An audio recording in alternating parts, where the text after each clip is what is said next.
Au menu de ce dernier épisode de l'année, les Parisiens passent l'obstacle Dijon en 16e de finale de la Coupe de France. Les joueurs studieux et à l'écoute à l'occasion d'une formation au premier secours. Puis pour finir l'année, le choc à Nantes dans un bouillant Hall XXL. Paris a le dernier mot. Enfin, le bilan de la première partie de saison avec Thierry Omeyer. Le PSG faisait son entrée en lice en Coupe de France en 16e de finale à Dijon dimanche dernier. Face à l'actuel 6e de Pro League, le tenant du titre aborde ce rendez-vous avec beaucoup de sérieux.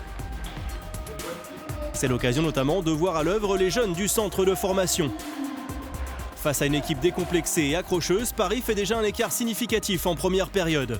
19-12 à la pause, sous l'impulsion de Mikkel Hansen, Nedim Remili et Kim Egdal-Durier, auteurs de 5 buts chacun.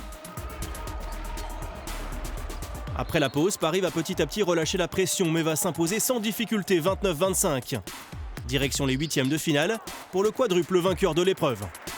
Ça a permis à l'entraîneur de faire tourner un peu ceux qui jouent un peu moins. Donc du coup, tout le monde a pu jouer, tout le monde a pu s'exprimer et c'est bien. C'est un trophée quoi qu'il arrive, donc c'est très important de gagner. L'objectif c'est de le remporter. Donc chaque match après match, on prend ce qui vient et jusqu'à arriver à la finale. Retour en bus sur Paris juste après le match. Thierry Omeyer et ses partenaires ne ratent pas une miette de la finale de l'Euro féminin entre la France et la Russie.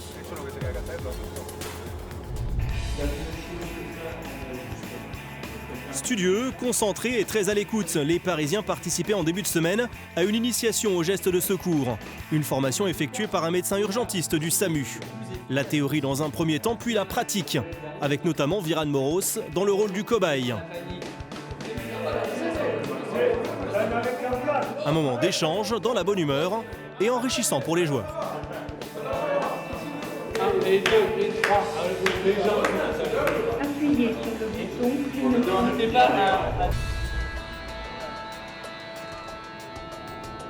Dernier déplacement de l'année pour les Parisiens à Nantes face au rival très respecté et craint. Les retrouvailles entre internationaux sont chaleureuses.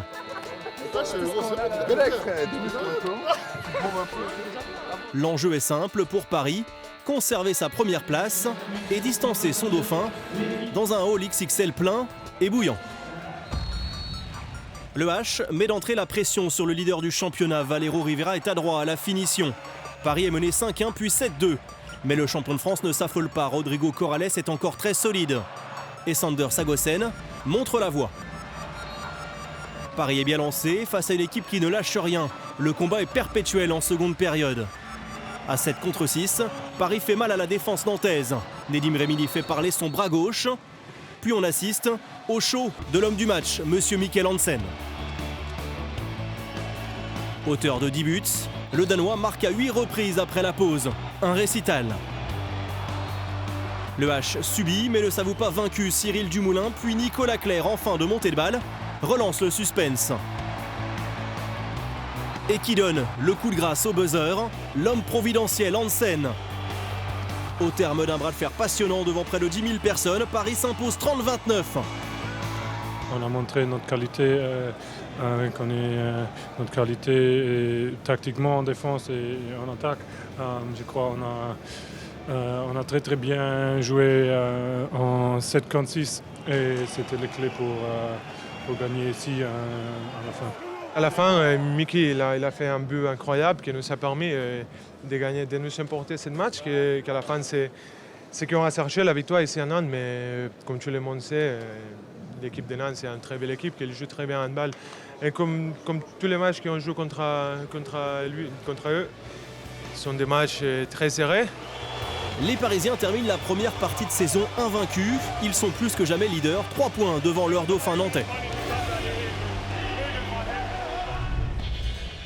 Le Paris Saint-Germain peut passer les fêtes au chaud, solide leader du championnat, qualifié pour le Final Four de la Coupe de la Ligue et en tête du groupe B en Ligue des Champions. Tout va très bien, comme le dit si bien Thierry Omeyer. Le gardien parisien profite de sa dernière année de contrat et salue la performance de l'équipe de France féminine. Le parcours il est très positif, en tout cas il répond à ce qu'on a envie de faire dans ce groupe, c'est-à-dire aller chercher la première place. On occupe actuellement la première place avec 3 points d'avance sur Szeged. il reste 4 matchs et bien sûr sur ces 4 matchs qui nous restent, on aura l'objectif de rester en haut du classement pour se qualifier directement pour les quarts de finale. On a perdu qu'un match, mais on a fait des grosses performances comme aller gagner à Flensburg par exemple. Battre cette équipe de Szeged aussi, ici c'était un gros match. On a réussi à avancer et à progresser au fur et à mesure que la saison avançait en championnat. On est toujours invaincu. On a laissé un point à Nîmes, mais sinon dans l'ensemble, on a fait vraiment un très bon parcours jusqu'à présent, avec des grosses performances comme la victoire qu'on a pu aller chercher à Montpellier, mais on a aussi apporté de la régularité tout au long de ces matchs. Malgré le lot de blessures qu'on a pu avoir. Parfois, quand je vais dans certaines salles, c'est vrai que je me dis c'est la dernière fois que je vais jouer, comme la dernière fois que je suis allé à Montpellier, la dernière fois que j'ai joué à Flensburg, qui sont des salles où j'ai vécu beaucoup de choses. À Montpellier quand j'y jouais, à Flensburg en étant dans le club rival. Donc c'est vrai que c'est des moments qui me font penser tiens, ça c'est la dernière fois. Donc voilà. Mais sinon non, au quotidien j'y pense pas tout le temps. Justement je profite de chaque instant. Pour l'instant c'est quelque chose d'habituel, de m'entraîner, de faire les matchs, les déplacements. Mais j'essaye peut-être de prendre encore plus de plaisir et de m'éclater sur le terrain, parce que je sais que c'est la dernière année. J'ai pas envie de faire de projections. L'important c'est de vivre pleinement cette saison comme je suis en train de le faire. D'essayer d'apporter le maximum de compétences et de performances sur le terrain, d'essayer aussi de transmettre un maximum à mes coéquipiers.